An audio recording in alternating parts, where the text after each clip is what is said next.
Ale já potřebuju vědět, Bonde, jestli vám mohu věřit.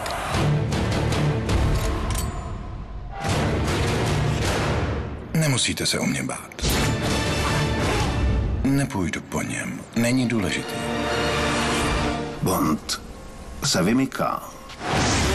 Ještě žádná mise nebyla pro Jamese Bonda tolik osobní.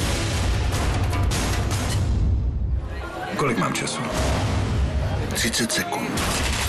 To už toho moc nestihnem. Kdokoliv může zradit. Odkudkoliv může přijít smrtící úder. Přesto neexistuje síla, která by ho zastavila.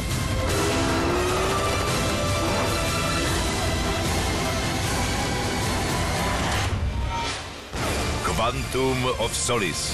Megafilm zítra večer na Nově.